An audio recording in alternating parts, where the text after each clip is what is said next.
Luhmann's Ultimate Lap Guide BMW M4 GT3 at Autodromo Jose Carlos Pace. Hey everyone! Today we've got a pro-level Brazil lap guide shared by an LMU top driver. Hope this helps you smash that lap time plateau and stop leaving seconds on the table. Let's dive right in. I'm skipping basic break points and reference markers. You can nail those with practice. Instead, let's focus on the tricky corners and secret hacks that'll make or break your lap. For turn 1, go late on the apex.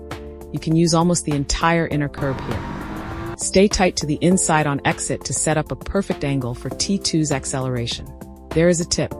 As you turn right, floor the throttle and shift from first to second. This triggers a predictable slip angle. Don't worry. It's controlled. That lets you get on the gas earlier for T2. I'm not saying you have to exit in first. That's mainly because my throttle control is not yet at the level of perfection. This is just my way of keeping laps consistent while I work on my throttle control. Just before the apex, lift off the throttle briefly. Hitting the curb here reduces rear grip, good for turn in. But avoid the inner curbs. They'll launch the car and send you spinning. Get on the gas the second you hit the apex. This leads into a full throttle bend, so earlier throttle equals more speed. Keep a tiny exit slide to maintain turn in, skip it, and you won't be able to go full gas through the next corner. Easy to lose time here by abusing the curb. Too much curb will suck your front tires into the outer edge, killing rear grip and wasting precious seconds. Stay disciplined. Use just enough to keep momentum.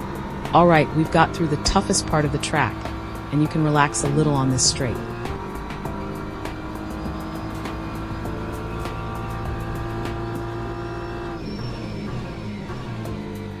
This hairpin is tough to hold the apex. Avoid the inside curb. If the car refuses to turn in, you're probably not loading the front tires enough during brake transfer. You're keeping too much rear grip. Try a small, early turn in. Use the steering wheel and brake to bleed off some rear grip. This is the best way to get the car pointed where you want it. Early throttle is key here. Use the low grip curb area and keep turning. This creates a tiny throttle-induced slip angle, so you won't push wide when accelerating. Then go to the scariest part of the track. Even the M4, usually a safe car, can bite here. This complex needs a double apex. After the first apex, don't rush to accelerate. Take it easy on the gas and stay close to the apex. Don't let the car drift away. Here's another trick, guys. I floor the throttle to get a controlled slip angle, which helps the car turn. This means I don't have to turn the wheel as much for the next apex, and it really reduces the chance of spinning. Approaching the second apex, this is the spiniest spot on the entire track, and even the M4, which is usually easy to drive, isn't 100% safe here. I felt the rear sliding a bit uncontrollably, and with too much speed, I might have pushed wide, so I lifted off the throttle. So this complex really tests your rig's slip detection. If you don't get timely feedback on rear slides, you'll make wrong calls. For those with less responsive rigs, try adjusting your setup to make the car more stable. Or just shout out to PXM. Back to the game. You can use the outer curb here, but make sure to brake earlier. This sharp hairpin doesn't need a wide turn in. Stay close to the apex and keep high corner speed. My speed here was garbage, so learn from my mistake. Next up is another tough one. This is a sharp hairpin, and you don't need to go too wide on turn in. The key is to stay as close to the apex as possible and keep a high corner speed. My speed here wasn't great. Don't use too much curb. Otherwise, you'll get a lot of rear slide when accelerating, and the TC will cut power too much. Use the left grass as a throttle reference. Start accelerating just before the grass. First gear keeps a tiny slide, and high revs shift weight to the rear for better stability. You can use a lot of the outer curb, but don't go into the grass.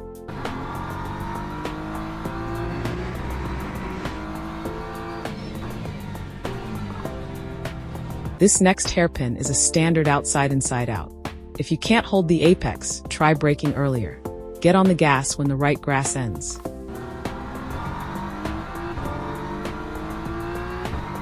On exit, pull to the right to set up for the left-hand corner ahead. This corner is relatively easy. Just lift off the throttle briefly and then keep accelerating. You can use the inner curb. I didn't use much here because I turned in a little late.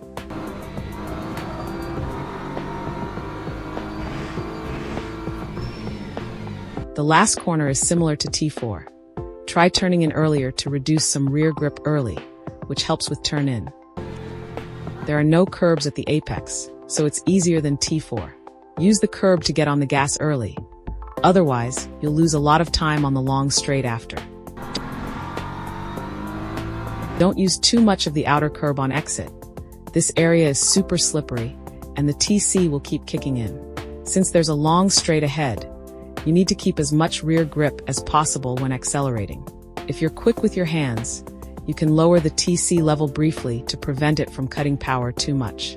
For the final high-speed corner, stay tight to the inner side the whole way. You can gain a little time here. I haven't calculated how much, but I can tell you it works.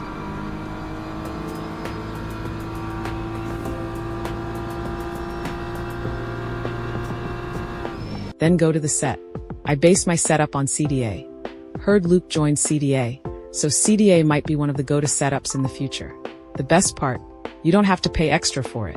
This lap was done in U5, which is probably the least GT3 friendly version. The tire physics are a bit different from the 1.0 full release, but the general setup ideas are the same. I lowered the fuel to last 4 laps. Full fuel is about 0.9s slower. TC settings here are from a lot of testing. Default TC slip angle intervention is a bit too much. You can feel the power loss when doing slip angles. But increasing the TC slip angle definitely helps you use throttle-induced slip angles more consistently. LMU's GT3 tires are on the hard side, so you don't need much camber. I added a little front camber. It seems to help with the T6, T7 right-hand complex. But not by much, to be honest. Rear camber makes a bigger difference. Compared to the default 0 degrees, it improves exit stability a lot. But don't go too big. Trust me, it'll hurt your straight line speed. And you know how it is. Better rear grip means worse front grip, so you need a balance. I think LMU's brake physics are great, but the vibration is a bit over the top. If you like to floor the brake too, you can lower the brake pressure like I did. Not much to adjust here. Lowering the rear height by 1 click improves stability in T3. I made big changes to the damping. To be honest, I'm not 100% sure if it's perfect, but I hope it helps. 4 slow damping. The M4 doesn't want to turn in when braking, so I lowered the front compression damping. This gives more front downforce during trail braking into the apex. Increasing the rebound helps the rear regain grip faster when accelerating. Now this mindless setup isn't for every car, but it works for the M4's turn-in stability. Same with the rear compression damping. Lowering it gives more grip at the exit apex. I didn't set the rear rebound like the front because I want the rear to respond faster. You need to narrow the gap between compression and rebound. The benefit? It reduces rear grip earlier on turn-in, helping with entry. You can try narrowing the gap more if you want an easier-to-turn car. 4 fast damping. I don't know much about this, but lowering the compression makes the suspension feel more planted in T7, and stability seems better. Other areas feel the same as default. Not much change on the last page. Lowered the front toe by 1 click, which helps with apex stability. Too much negative front toe makes the rear lose grip easier at the apex, hurting exit stability. If you feel understeer when accelerating early out of corners, go back to default toe. The anti-roll bars on this car are sensitive. I tried lowering the front to P2, but the rear got too loose. P3 is the sweet spot for me. That's it for today's video. If you liked it, we'll keep making these guides. Hope this helps you out.